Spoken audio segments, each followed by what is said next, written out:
What's up, y'all? Back again, another episode of the Hoop Plug. We are here after the 2022-2023 season has come to an end. We know the finals champion, finals MVP, the losers, runners-up, all of that and more on a jam-packed episode of The Plug. Before that, I'm Tyler, here with my brother, my dog, my co-host, Firas. Yes, sir. Yes, sir. You already know it's your man Firas in the building. Tyler, how you feeling today, my brother? I'm feeling good. You? Good. Can't complain, man. Can't complain. It's, the 2022-2023 NBA season is over, right? Just watch the last game take place. But guess what?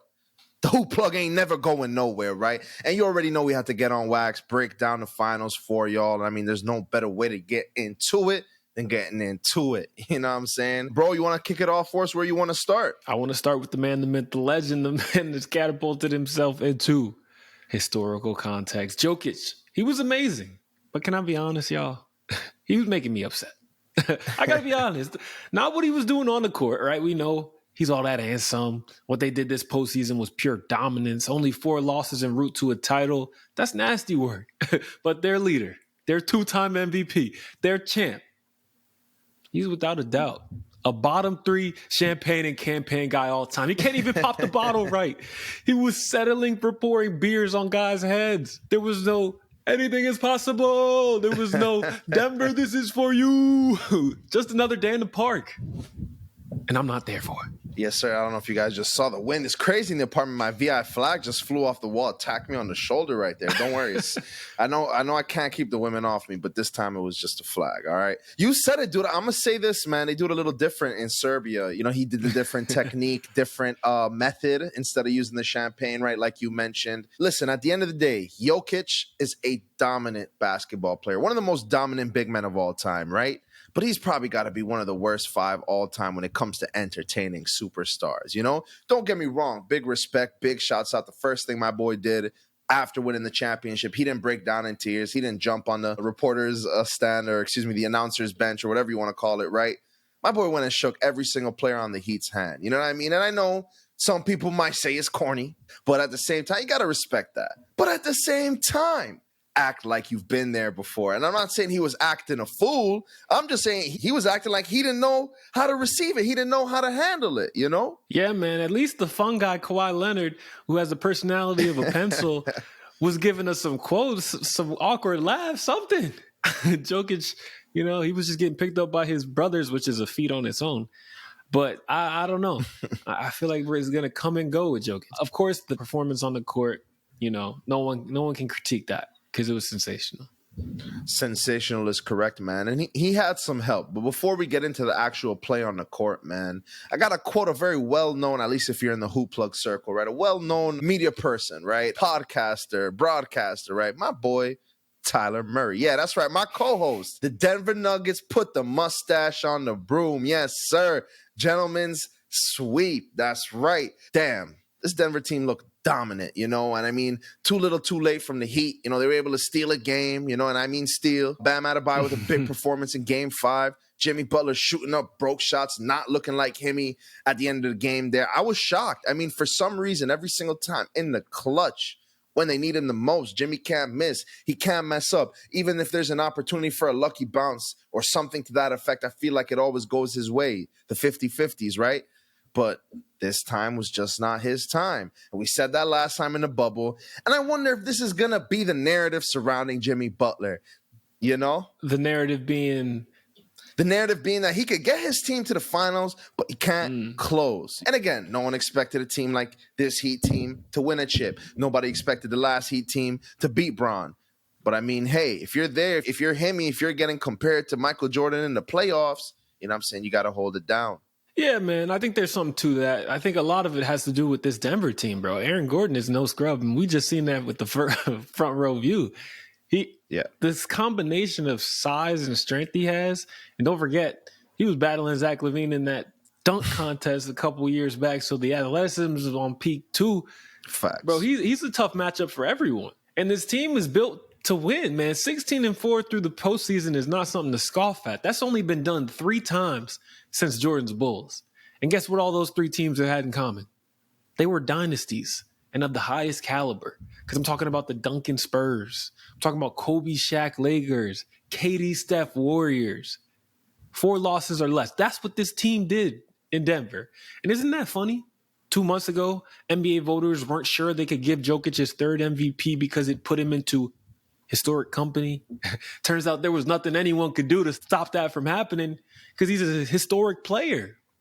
16-4, Finals MVP, and the first to ever lead the entire playoffs in points, rebounds, and assists. Jokic is definitely different, man. And like you said, all the credit can't go to Jokic, even though he deserves a majority of it. I mean, another finals triple-double. This guy is insane. But the rest of the roster, the way that you look it up, I mean, you'd argue 4 out of the 5 starters on this team can be potentially an all-star on another team. I mean, Michael Porter is the one with the most questions out of that group, right? But at the same time, the potential is there. The way that he complements Jokic and Aaron Gordon and Jamal Murray's game. Big shouts out to the GM, man, who put this together. It's not the current GM, right? Because he kind of got a Steve Kerr kind of situation like we were talking about before. Ty mentioned he did get Mark Jackson, but going on sick with the Timberwolves. You got to give him his credit. I mean, you got to give this front office the credit for putting together this team, you know, betting on Jokic after drafting him, being willing to stick with him and work with him. I mean, he's one of the most notable guys to either go second round or undrafted, right, is Ben Wallace. And if you compare the level that Jokic has reached, when you compare it to Ben Wallace, great player, Hall of Famer, you know, defensive player of the year multiple times, all that good stuff, right? But you look at what Jokic is able to do, man, when nobody really... Yeah, dude, back-to-back MVPs, finals MVPs, getting this Denver Nuggets team their first championship in NBA history, basically averaging a triple-double while doing it, just outplaying your competition to a level where there is no question who the best player, not only in this series was, but in the entire playoffs. I mean, we all got to really tip our hats off to what Jokic was able to do. Yeah, man, and I'm going to shout out that GM again, Calvin Booth, that's in his first year getting that chip. Nah, he didn't build it from the ground up, but he did put the final touches on. A little Bruce Brown here, a little Braun here, straight out of college, and look at that. Got a championship mix. In an up-tempo league, right, a guard-driven era, that's what makes this Denver team so special because they're zagging when everyone's zigging. Their 3 is 6'11" with a lethal jumper and Michael Porter. Their 4 is built like Zeus and jumping out the gym and Aaron Gordon, bro. And they're 5. Oh, man, don't get me started about that 5, bro. I'll give you. He's a bit pudgy around the edges. I was going to say, built like a milkshake, right? But definitely, I mean, he makes up for it. Yeah, I mean, the elite combination of size and skill and strength, a phenomenal shooter, an even better rebounder, great from the free throw line, a walking triple-double, and then we can say all that. And you can't leave out the generational passing that he has. And he's doing all this while 99% of the time being the biggest guy on the court. There's only one player in the league, active player in the league, heavier than Nikola Jokic right now. And that makes all the skills he has even that much more impressive. Because while he doesn't play like Shaq, he's figured out how to turn that size and strength into a massive advantage just like Shaq did. And he does mix in them, pardon me, Shaq elbows, and them, I'm 290, excuse me, stiff arms at the same time.